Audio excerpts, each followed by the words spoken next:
We opened an antique store, but it had to be family friendly, where we could work and still have fun. Sometimes you have to climb a mountain or open some new doors to find the treasures inside. This is our life, this is our adventure, this is Curiosity Inc. Well, time to check the old weather outside. See what we're facing today. Oh no. Yeah, it snowed just a little bit last night. Well, if I thought it was cold in that car before, it's probably not going to get much better. I think today is probably the perfect day for me to try and put that new heater in the car. It's putting off a little bit of heat, but not as much as I need to use this as a good, reliable vehicle. Over years, the heater core can get clogged, filled with sort of sediment. If they ever use water in the car, it can build up. So I've decided to buy a new heater core and a new fan while I was at it, and I'm going to install those today. And with luck, I'll have much better heat, and my blower will be working much better as well. So I'm going to start with the disassembly of the old one and start tearing in. So the first thing I'm going to have to do is start dismantling the bolts from the firewall so I can pull the heater core off of the other side, but there's a heater box that's in the way. So I'm going to start taking the bolts off here, which will loosen off the fan, and then I'm going to go inside the car and take the heater box out. And I think I've discovered the reason why I've been getting a lot of fogging inside the car. Looks like I've got a bit of a leak in the heater core. Have a look. So this is the inside of the car.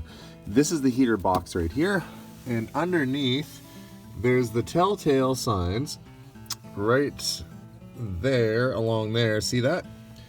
That is a leaking heater core, and that's what's causing the fogging problem and also causing the lack of heat. So I'm gonna have to take this bad boy out of here. It's a good thing I decided to get a new heater core and start the removal process.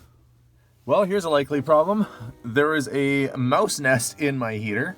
That's gonna cut down on the ability to blow heat through that thing, plus it's leaking.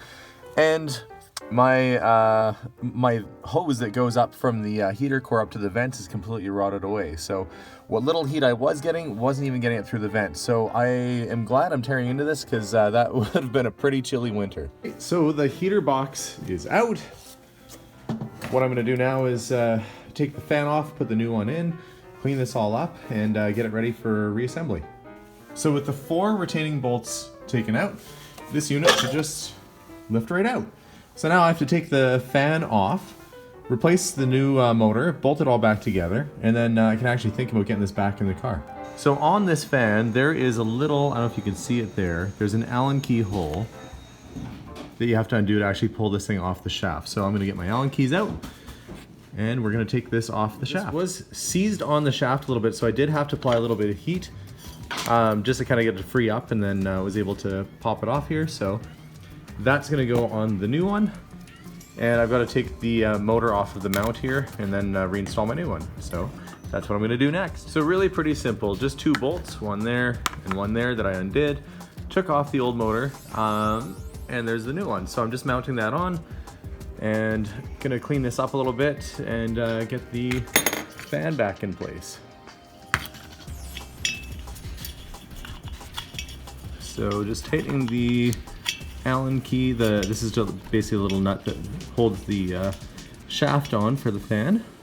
You can get that all nice and tight. And I've got a fan. So I'm just gonna make sure it's all level before I get it put back in. So the new core is in. The new fan is mounted back in the heater box. So I'm gonna try and mount this guy back up, attach the rad hoses back on, the coolant hoses back on, and pop it through the firewall. Okay, so the heater box is in. I've had to pull the glove box out here so I could reach and get all the controls hooked up. And everything seems to be working so far.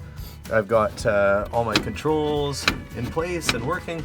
I have to improvise something there because the old rubber that went on between the vents, the ducting there, was all worn away. So I don't have a replacement part, but I'm gonna figure something out and we'll get that in place, and then I should be able to test this thing pretty soon here. And as you can see, the heater is working much better now.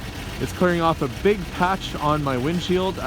Pretty happy with how that turned out, and it's gonna be a much nicer commute now that I've got a good working heater. Well, I tell you, that's a pretty big improvement versus how it was before. That heater was barely spitting out the heat, probably thanks to the mouse nest, the fact that the core was leaking, and the fact that the ducts weren't hooked up. So that's probably 3 good reasons why I wasn't getting much heat in that car. So it's much better now. Pretty glad that I have it because today's a little bit chilly outside.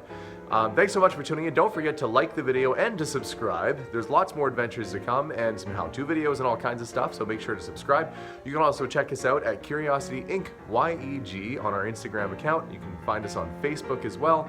Visit our website at www.curiosityedmonton.ca. Thanks so much for tuning in, and we'll see you guys soon. Bye for now.